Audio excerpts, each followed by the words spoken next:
So, this excerpt from a larger work by Sitkala Sa, which translates Red Bird, her American name is Gertrude Simmons Bonin, is again a story of a boarding school. It is a boarding school memoir.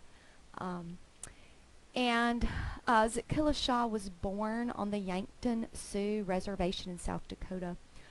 Her mom was Native American and her dad was white, and didn't have much to do with, well, had nothing to do at all with raising her. And at the age of 8, she went to boarding school. And so we get in her longer work impressions of an Indian childhood. Two different passages, or two different chapters that we read: the big red apples and then the cutting of my long hair. And in these you can see her struggles, again, of thinking that she is doing something that is beneficial to her and her progress in the world and is growing as an adult.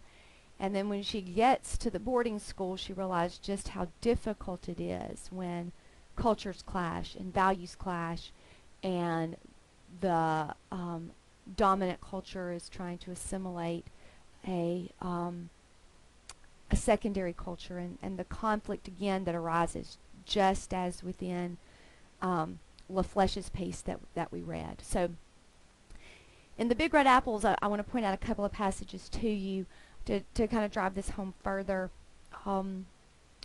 This is her mother at the very beginning, as they're having this discussion about whether or not she's going to let her child go to boarding school. Her mother says this: "I knew you were wishing to go because Judwin has filled your ears with the white men's lies. Don't believe a word they say. Their words are sweet, but my child, their deeds are bitter." And clearly this is just her mother responding to what she has experienced.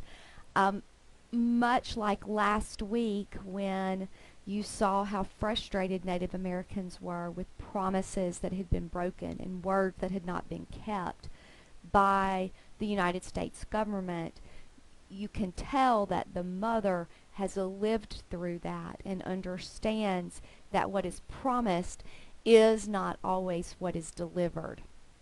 But the child wants to go. She is enticed by the big red apples that the missionaries claim that she can eat all the time if she goes and she wants to. So finally her mother gives in, and as she's talking to her son, she says, "Yes, Dewey, my daughter, though she does not understand what it means, is anxious to go. She will need an education when she is grown, for then there will be fewer real Dakotas and many more pale faces. This tearing her away so young from her mother is necessary, if I would have her an educated woman. The pale faces who owe us a large debt for stolen lands have begun to pay a tardy justice in offering some education to our children, but I know my daughter must suffer keenly in this experiment." And so there you get a lot of history. You get a lot of where her mother has been and what she has experienced. You can see that the government has taken land, and now they're trying to repay that in education, things that the Native Americans demanded. But it doesn't always work out as nicely as young people think it might. And that's where we get this last statement by her mom: "I know my daughter will suffer keenly in this experiment." And indeed, when she does go to the boarding school, we see the different ways that she does struggle. And you had to read the section, "The Cutting of My Long Hair." And this is the moment in her boarding school experience where her hair is cut, and you can see the struggle that she goes through because, as she said in the beginning, our mothers had taught us that only unskilled warriors who were captured had their hair shingled by the enemy. Among our people, short hair was worn by mourners and shingled hair by cowards. We discussed our fate some moments, and when Judwin said, "We have to submit because they are strong," I rebelled. "No, I will not submit. I will struggle first." And so you can see the clash of cultures there in something as simple, or we think as simple, as a haircut. But even the haircut itself had meaning that white culture could not understand, but was traumatic for her at a young age.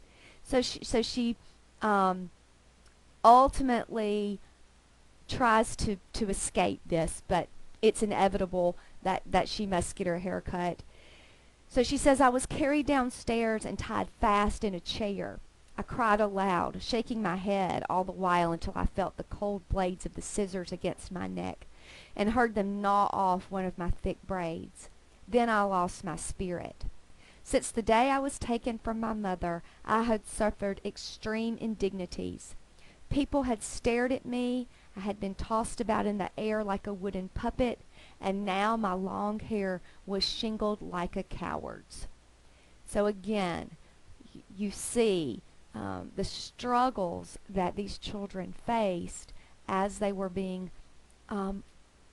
perhaps forcibly assimilated into white United States government culture.